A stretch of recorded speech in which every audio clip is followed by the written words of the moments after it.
I often find with layer building, making forward steps sometimes requires a few steps back. So for this video, I'll be revisiting materials I've used in a previous project, polyurethane resin and Jigskinz, and using some new techniques to create a simple jerkbait.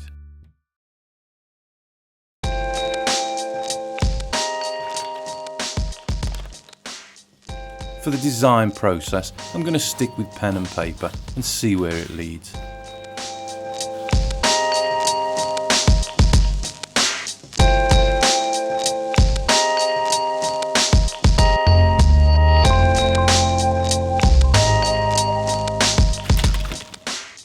Despite the doodling and the details, what I'm really after is a basic outline I can work with. To turn the design into a simple mould, I can stick it down onto a piece of softwood with some double-sided tape. Then on the bandsaw, carefully begin to cut out.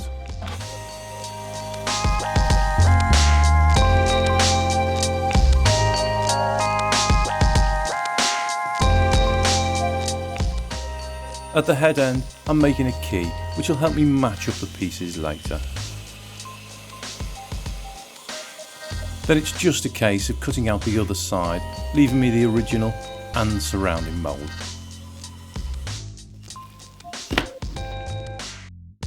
To line the mould, I'm marking the thickness of the timber onto some plastic to cut strips. For this I'm using the backing from one of the pads I use for voiceovers.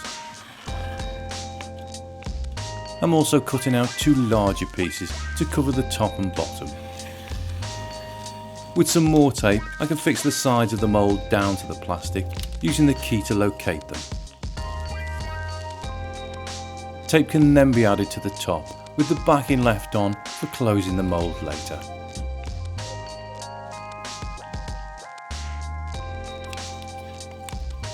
With the thinner strips also taped, the first can be positioned in the mould and with a little pressure secured.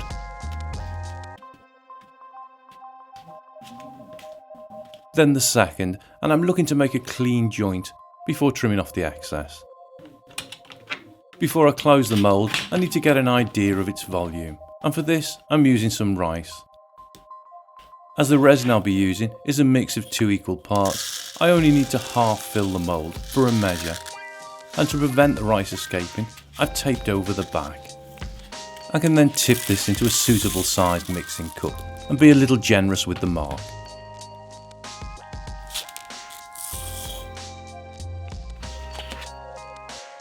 With the measuring complete, the mould can be closed and a couple more pieces of wood added as a backing before clamping up.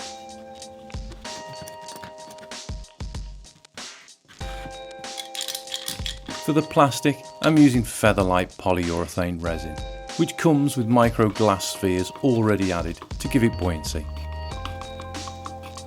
To measure out, I can zero my cup on the scales and then pour in part A until it hits my mark. Taking note of the weight, I can zero the scales again and add part B until it reaches the same weight. Then I just need to mix thoroughly for a minute before pouring. Polyurethane does not always do well on damp days, as moisture can create bubbles or even foaming, so I tend to work with it only on dry days, which can be rare in a British summertime. After about an hour, it's time to demould. This is where the lining really pays off, leaving a relatively smooth surface, although on this occasion the joint in the strip has held some bubbles. A quick sand will take some of them out, but I may need to fill others later. To finish the block, I can mark on the length and then cut it on the bandsaw. As this is a simple glide bait, for a profile I'm only going to round over the edges, and I'm starting out by adding some guidelines. To carve, I'm using a craft knife in a similar way as I would to shape a piece of timber. At this stage, I'm looking just to get near the basic shape and also leave some fat on so I can sand to a finish rather than solely trusting my knife skills. Without having the fibre of wood, sanding the resin is a relatively quick process. I'm using 250 grit paper wrapped around a piece of bead with a 3/8 cove already cut into it. This should give me a consistent shape to the roundover. To start fitting out, I'm using eyes designed for soft toys, which I bought from a craft shop.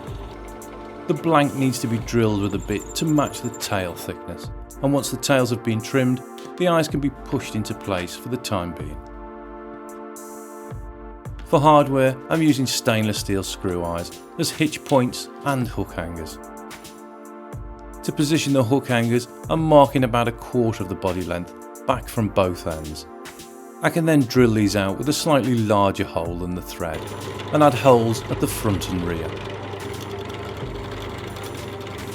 To fit the line tie first, I'm pumping some 5-minute epoxy into the hole using a piping bag I made from plastic bags and scotch tape. The stainless steel screw eye can then be pushed in and left to cure. I can repeat this for the tail end as a place to add accessories or possibly a hook.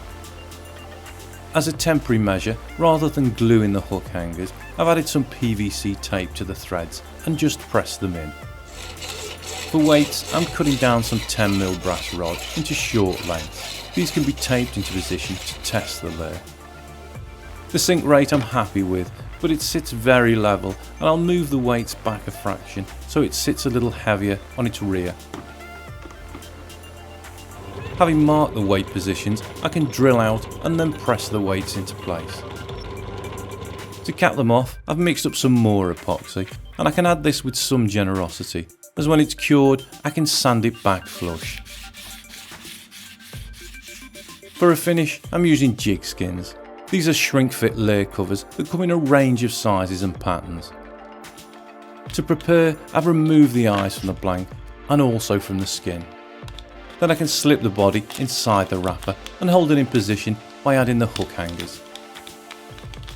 To shrink the wrapper, I've put a pan of water on a hot plate, and once it gets up to a simmer, I can grab the layer with some pliers and dunk it in. The plastic shrinks down in less than a second, creating a tight, durable finish that needs only trimming at the ends.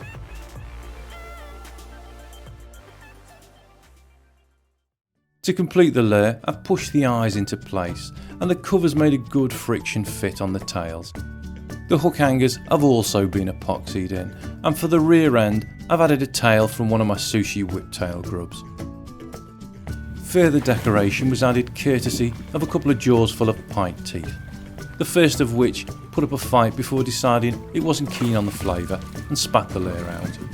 Luckily, it wasn't long before I found another who'd almost swallowed it before having second thoughts.